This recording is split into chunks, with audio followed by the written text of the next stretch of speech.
तो चलिए बुलेटिन में आगे बढ़ेंगे। राज्यसभा चुनाव में माकन की हार ने कांग्रेस की आपसी खींचतान को सामने ला दिया है, लेकिन इन सबसे ऊपर हुड्डा और प्रदेश अध्यक्ष उदयभान की खामोशी सवाल खड़े करती है। आखिर कांग्रेस के अंदर एक दूसरे को निपटाने का जो सियासी खेल खेला जा रहा है, क्या उसकी भेंट माकन की राज्यसभा सीट चढ़ गई? इन्हीं सब सवालों के जवाब आपको हमारी इस रिपोर्ट में मिलेंगे। इस खास रिपोर्ट को आप देखें। गलती और साथ में ऑथोराइज्ड एजेंट साहब की भी गलती, दोनों गलतियां एक साथ सांख्यिकीय तौर के ऊपर असंभव लगता है।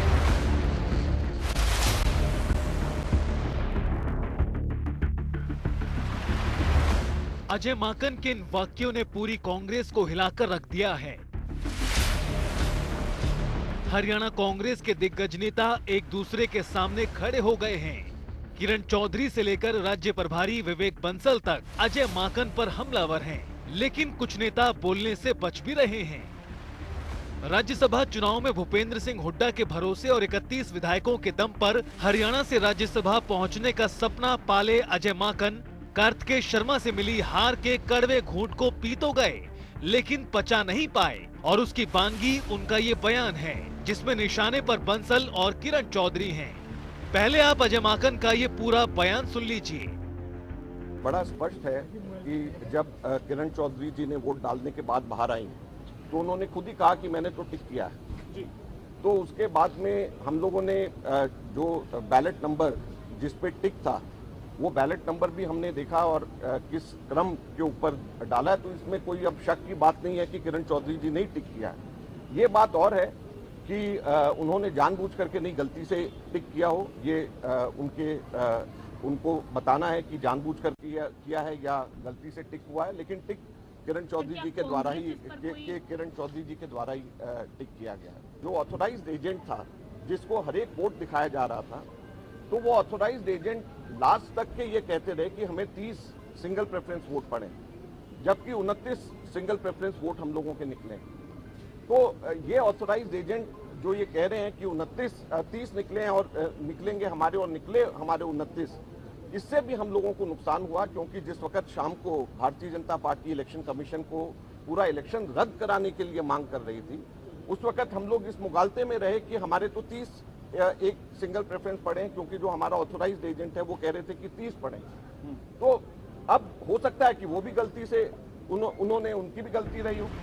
अजय माकन के बयान के बाद भले ही हरियाणा कांग्रेस में सब कुछ सही होने की बात कही जा रही हो, लेकिन अंदर खाने टकराव की स्थिति भी है। कोई भी कांग्रेसी नेता झुकने को तैयार नहीं। किरण चौधरी ने तो यहाँ तक कह दिया कि लगातार चुनाव हारने से माकन का मानसिक संतुलन खराब हो गया है। तो वहीं विवेक बंसल ने भी माकन पर सवाल उठाए हैं। अब आप हरियाणा कांग्रेस प्रभारी विवेक बंसल को भी सुन लीजिए। मैंने आपसे कह दिया कि सार्वजनिक रूप से हम लोग पार्टी के शीर्ष उसमें बॉडी में हैं और हम लोगों को कोई भी सार्वजनिक रूप पे बयान अपने साथी के लिए देना उपयुक्त नहीं होता। और जो भी कोई है शिकायत मेरे को उनसे है, उनको मुझसे है, वो हमें अपने हाईकमान को देना उपयुक्त। इन सब बयानों के बाद क्या कांग्रेस के अंदर सब कुछ ऑल इज वेल है? ये सवाल लगातार सियासी हलकों में तैर रहे हैं। लेकिन इन सब के बीच हरियाणा कांग्रेस का सबसे बड़ा सियासी खिलाड़ी यानी भूपेंद्र सिंह हुड्डा इस अंतर्कलह पर चुप है। लेकिन बुद्धिजीवियों का कहना है कि हुड्डा के साथ कांग्रेस के नेताओं की अंदर ही अंदर जारी खींचतान ने पार्टी को राज्य में यहाँ तक पहुँचा दिया है। भले ही सैलजा सब कुछ ठीक होने की बात कहें, लेकिन हरियाणा कांग्रेस में जारी वर्चस्व की जंग ने हाईकमान को जरूर परेशान कर दिया होगा।